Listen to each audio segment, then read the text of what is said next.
Terri Schiavo collapsed in her apartment in Saint Petersburg, Florida, in February of 1990. She was 26. She was unconscious and her brain without oxygen until help arrived. She was resuscitated but remained in a persistent vegetative state for the next 15 years. What unfolded over those 15 years was an unprecedented legal battle between Terri's legal guardian, her husband Michael Schiavo. Terri's husband maintains that his wife said she never wanted to be kept alive artificially. They're stepping into my personal life, and they're getting in the middle of something they know nothing about. And her parents, Robert and Mary Schindler. Save my little girl. A legal battle that tore its way through courts and judges all the way to Congress. Look out for this girl's rights. It's very, very tough for us to deal with this issue of quality of life and make a determination on it. Probably because it's not Congress's business to deal with it. The President of the United States, George W. Bush, and his brother, Governor Jeb Bush. It's been called the most extensively litigated right-to-die case in the history of the United States. This case raised numerous moral and ethical questions, but legally the case was cut and dried. Terri's husband, Michael Schiavo, was her surrogate, the person responsible for making her decisions. Her parents wanted her to remain on life support indefinitely and leveraged appeal after appeal to the courts, and then the public, to garner support and sway opinion in their favor. The most egregious of the insults perpetrated on Terri Schiavo was the manner in which her atrophied body was pushed and pulled by Republican lawmakers and pro-life institutions who capitalized on her family's grief and hope to further their interests up until the day she died. It's important that we examine what happened to Terri, both to honor her life and to learn from what happened to her, as the battle for bodily autonomy in America rages on.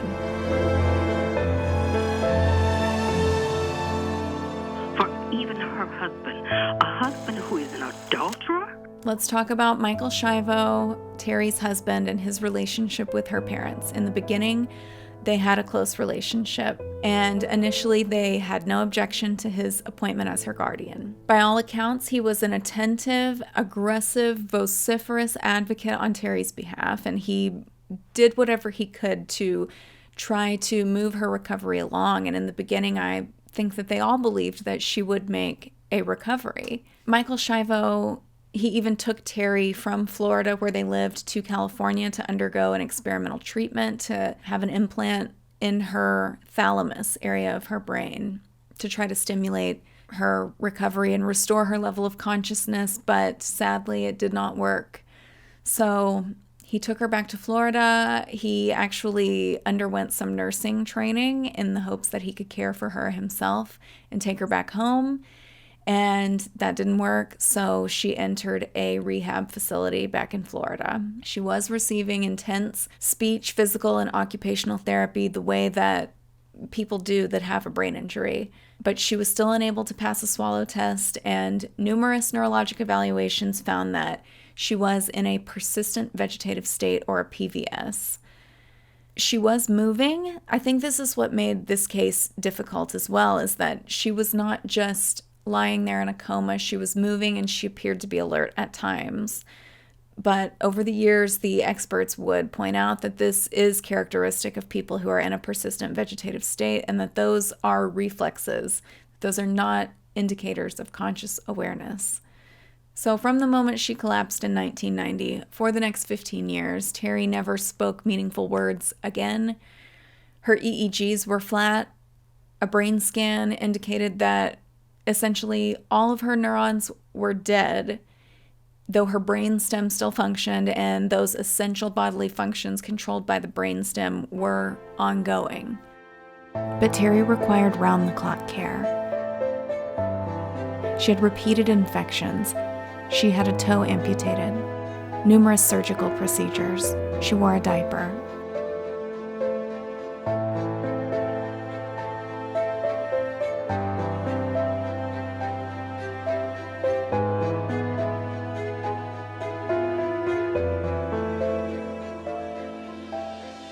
So over the course of this case, the court appointed 3 different guardian ad litems. And a guardian ad litem is somebody who's appointed by the court to look after the best interests and be an independent examiner of the treatment plan for the patient. According to one of the guardian ad litems reports, Michael Schiavo was fixated on Terri's care for the first 4 years from 1990 to 1994. At that time, Terri's parents even encouraged Michael to start dating and to move on with his life, indicating that, they had accepted at one time that the recovery wasn't happening. They continued to get along. He lived with them for a time, but their relationship began to deteriorate around 1992 when Michael filed and won 2 malpractice lawsuits in relation to Terri's care prior to her collapse. And that actually was never resolved. The cause of her initial collapse was never determined. But for many years, as this case was ongoing, it was believed that she'd suffered a cardiac arrest. Michael filed and won a malpractice lawsuit against a treating physician that failed to diagnose Terri's underlying condition before her collapse. He and Terri were awarded around $1 million, the majority of which was put into a trust to pay for Terri's medical care. Shortly thereafter, there were disagreements between Michael and the Schindlers. The Schindlers felt they were owed some of the money from the lawsuit. Michael didn't pay them.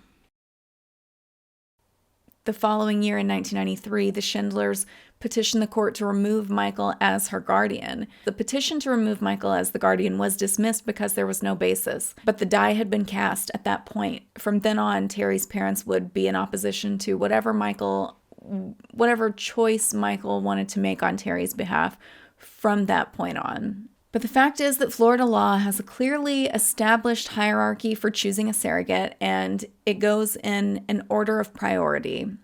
So at the top, judicially appointed surrogate, then the patient's spouse, then a child of the patient, then a parent of the patient, then a sibling of the patient, adult sibling, then a different adult relative, and then finally a close friend of the patient if no one else is available. So in this case, Michael Schiavo was both Terri's court-appointed guardian and her husband, so he met the top 2 priority requirements. So by 1994, 4 years after Terri's collapse, Michael had accepted the opinion that Terri was not going to recover and there was not going to be any further improvement. And 4 years even after that was when Michael made the decision to petition the court to have Terri's feeding tube removed. 1998, 8 years since she entered a persistent vegetative state. So the central issue at this point in Terri's case is this: what would Terri have wanted? That is the question that the court has to answer. So the court needs to find out what Terri wanted, since she didn't have an advance directive written and she's not able to answer and tell anyone what it is that she wants. So there's a trial that takes place in January of 2000. 10 years have passed since Terri has collapsed and entered a PVS, and she's been kept alive with artificial nourishment. In these trials, the guardian has to present clear and convincing evidence of what the patient wanted. And that's what happened. Michael and his brother and sister-in-law testified that Terri had made several statements to them over the years to the effect of, "I would not want to live like that if something happened to me. Take me off." And they provided the actual specific incidents and how the conversation arose, where they were, and what was happening.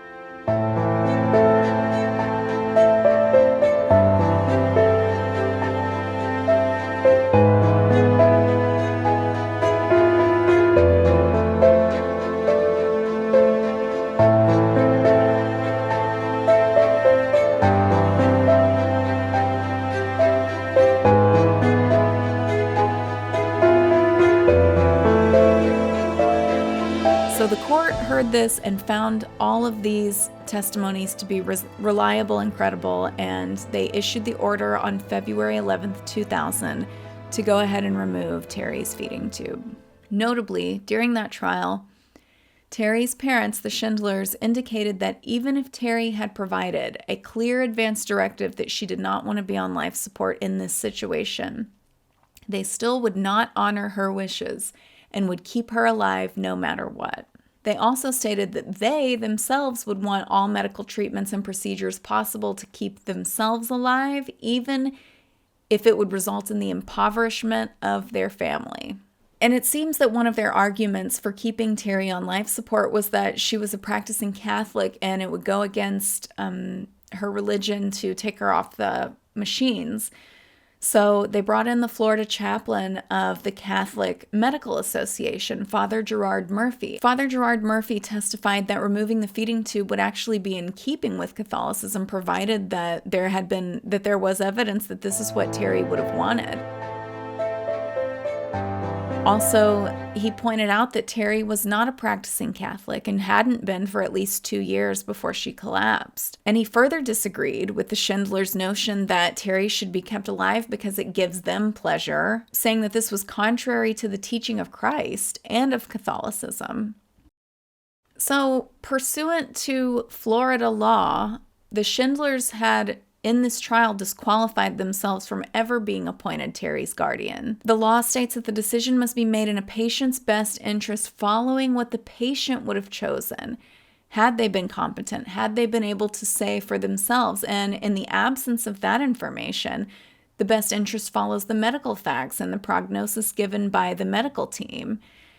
So in their statement that they would have disobeyed Terri's wishes even if she had a written advance directive saying that she wanted to be taken off life support, no judge could appoint them as her guardian by applying the law, since they were saying they were not willing to fulfill the ethical and legal requirements of a guardian in this situation. But the Schindlers continued to file their appeals. They accused Michael of abusing Terri. They asked that the judge recuse himself from the case. All the appeals were denied. But each time, Terri's feeding tube would have to be surgically reinserted, pending the outcome of the appeals.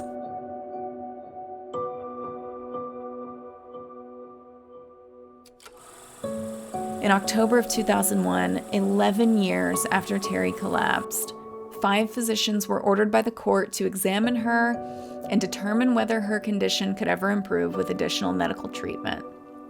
2 physicians were selected by Michael Schiavo, 2 physicians were selected by the Schindlers, and 1 was appointed by the court. Of the 2 physicians selected by the Schindlers, only 1 was a neurologist, and the court found their evidence to be substantially anecdotal rather than scientific, therefore found it was not clear and convincing. They sided with the findings of the rest of the doctors. Now, this is the point where it seems that the case started to pick up traction from special interest groups, because one of the physicians that Michael had selected to evaluate Terri was, in fact, an expert in the area of patients in a persistent vegetative state. And he was actually one of 4 doctors who introduced the do not resuscitate order in modern medicine. And I think because of that, he drew the ire of the pro-life group. He testified that Terri's brain scan was, quote, about as abnormal that you could get in terms of showing massive atrophy and shrinkage of the higher centers of the brain. There's probably no viable tissue left in terms of neurons. So he said after 12 years of severe irreversible brain damage to an extreme high degree of certainty, nothing would help her condition at this point in time. But again, because of his expertise and his experience in the field of PVS, people were opposed to him and outraged by him and outraged by his findings, which this is the thing that we keep seeing over and over in this country, which is the refusal to accept scientific findings. So the pro-life group equates removing the feeding tube to euthanasia. They're saying that removing the feeding tube is the same as euthanasia. But that argument is inherently flawed, because euthanasia is the administration of life-ending drugs. And patients in the United States have a right to refuse any and all unwanted medical treatments, regardless of whether or not the refusal leads to death. So there was a landmark Supreme Court decision. We will call this Cruzen for short. Okay, in this case, a young woman named Nancy Cruzen was in a persistent vegetative state after a car crash in 1983. After 5 years on a feeding tube, the woman's parents requested that the feeding tube be removed on the grounds that she would not have wanted to live in this manner. And the hospital refused, so the case went to the courts. What is the constitutional right involved here? The constitutional right is the right to not have the state intrude into your body unless they give a good reason for doing it. They've given no reason here. I would like to be able to express my feelings to them, why we are very comfortable with our decision, why we feel that we're doing what Nancy would want us to do.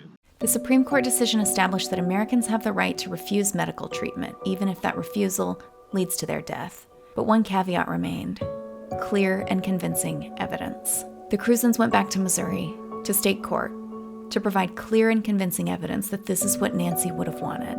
Young people who don't have an advance directive set up don't necessarily spend a lot of time talking about their end-of-life wishes, so the clear and convincing evidence standard can be difficult to prove. Once the court was satisfied, Nancy's feeding tube was removed, and she died 12 days later.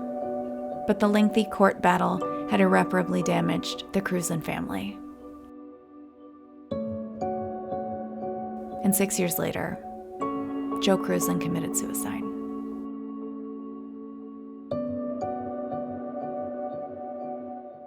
In a grim irony, Justice Antonin Scalia's concurring opinion in Cruzen was careful to point out that suicide is still a crime. He says that the act was formerly punishable by ignominious burial, that the punishment has since been levied to, quote, spare the innocent family, while unquestionably painful for both the sufferer and the family who's left behind.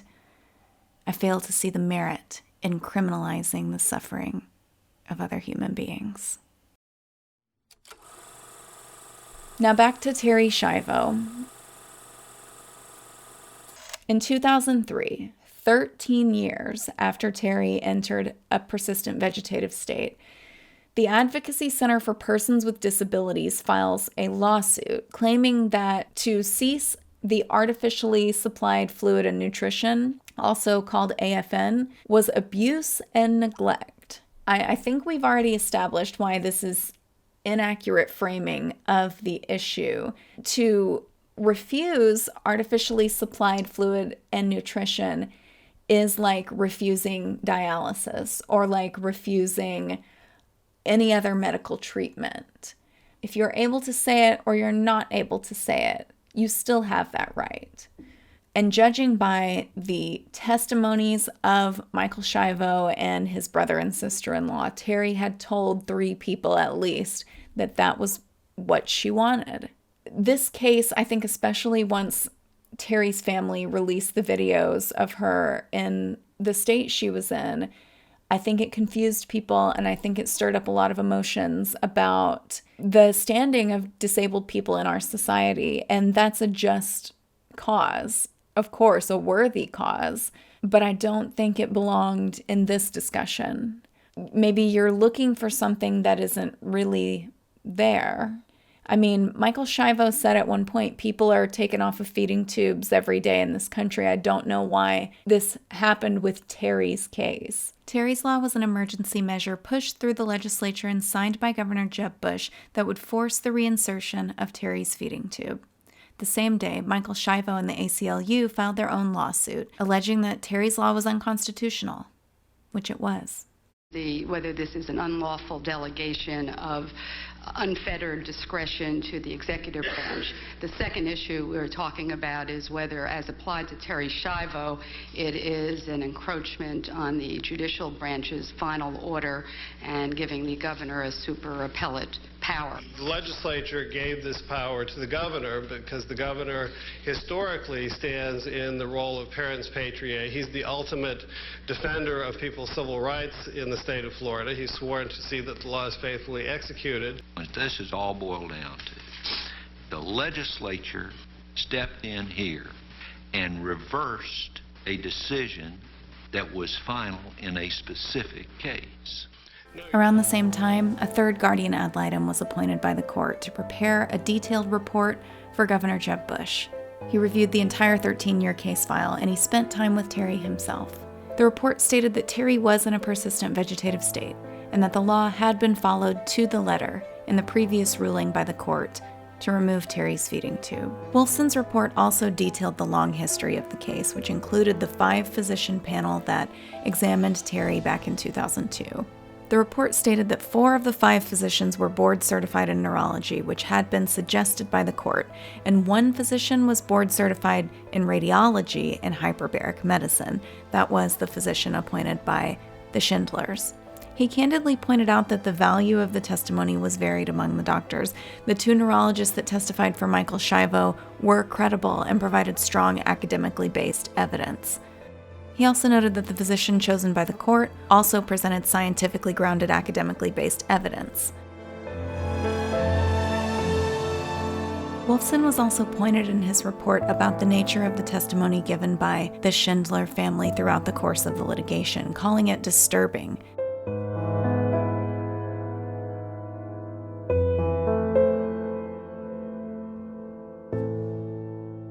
We're going to move on to a Democrat caller from Bradenton, Florida. Yes, I'm only recently a Democrat. I used to vote Republican, but it's because this kind of intrusiveness that has been, this is supposed to be the party that's going to keep government off our backs. To that lady, the conservative push from then on to involve themselves in the decision about how and when Terri Schiavo's life would end ramped up at this point. Currently, she doesn't have her own attorney. Her parents have an attorney. Her husband has an attorney.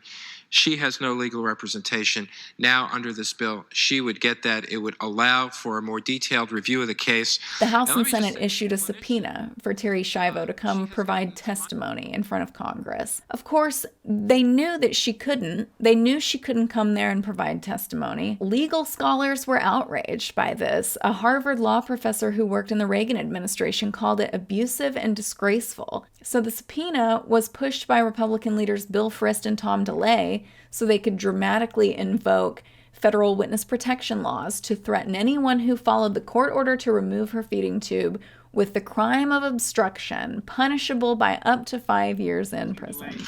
Mr. Schiavo and his lawyer and lots of other people actually have been highly critical of you in Congress, saying that this was really none of Congress's business, and you were pretty heavy-handed with the subpoenas. How do you respond to that? I think his abusive and neglect of his position as a guardian is outrageous, and partnered with this judge that has allowed him to treat Terri like this for the last 11 years is outrageous. And my question is, what kind of man is he? Why is this a congressional issue? Because the United States Constitution protects the life of human beings from being taken by other human beings needlessly. Okay, thank you all very much. And thirst, the skin, lips, and tongue crack. The nose bleeds because of the drying of the mucous membranes. Heaving and vomiting may ensue because of the drying out of the stomach lining. The victim may experience seizures. Compared to starvation and dehydration, death by hanging, firing squad, or even the electric chair seems humane. But right now, that death sentence is being carried out not against murderers, rapists, and child molesters, but on one of the most disabled in our midst. Terri Schiavo is not on a respirator or any artificial life support equipment. Any reasonable person... Of course, none of that was true. In fact, Dr. Barnhill, a neurologist, testified in Terri's trial that this type of death is generally unremarkable. Terri's feeding tube would be removed for the final time, March 18th, 2005, 15 years after her initial collapse. And on March 20th, the Incapacitated Persons Legal Protection Act was passed in the Senate with a voice vote, with only 3 members present. The Democratic leadership of the House has been very cooperative. They're working through this as well as they can.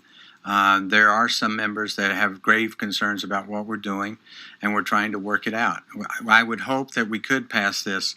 Well, we could bring it up. Tomorrow at 1 o'clock, we will try to bring it up under unanimous consent. If we don't get that, then we will wait till 12:01 a.m. Monday to put it on a suspension calendar, and hopefully that will pass by voice. Now, I had to look this up. According to Senate.gov, a voice vote is when everyone in favor says yay in unison and those against say nay, and the presiding officer announces the results according to his or her best judgment. And in a voice vote, the names of the senators and the tally of the votes are not recorded. The bill was passed by the House, and President George W. Bush, brother of Jeb Bush, of course, left his vacation and flew to Washington in the middle of the night to sign the bill at 1:11 a.m. I feel the only reason why it's gotten this far is because the governor of Florida is the president's brother, and that this is all just politics.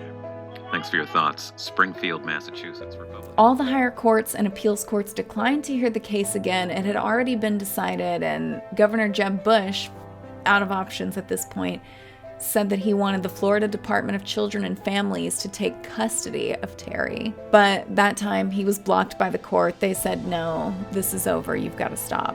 So finally, after 15 years of her body being kept alive for the benefit of other people, Terri Schiavo was allowed to pass away at the age of 41.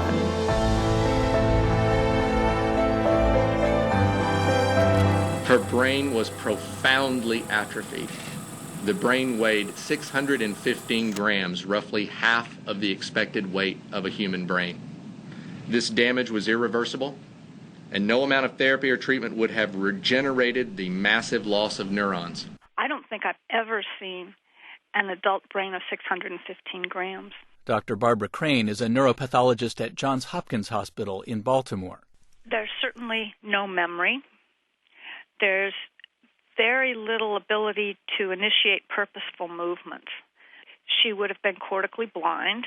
That means her brain could not process any information from her eyes, and that contradicts claims that Schiavo was following family members with her eyes and responding to familiar faces. Even after the autopsy report came out, some Republican lawmakers stayed with their position. Senator Rick Santorum of Florida said that he had no regrets whatsoever, and that if a state court decides to take the life of someone, there should be a federal review. Now, keep in mind, this same standard is not applied to capital cases, which Republicans, the majority of whom are in support of capital punishment. You know, how many times do you see in the news someone's going to be executed today and they're asking for an appeal, they're asking for a review, and they don't get it and they're executed? But I really hope that people think about the pro-life movement in this country, because it's not the pro-life movement, it's the pro-control movement. For this to become so public, I think if she did have any kind of ability to understand the situation, she'd be appalled and embarrassed, and I just hope that this anomaly never happens again, and that Congress realizes they are making one of the worst mistakes out of the many that have been made over the past several years. Okay, West Palm Beach, we're going to stop you there. Thank you for your call.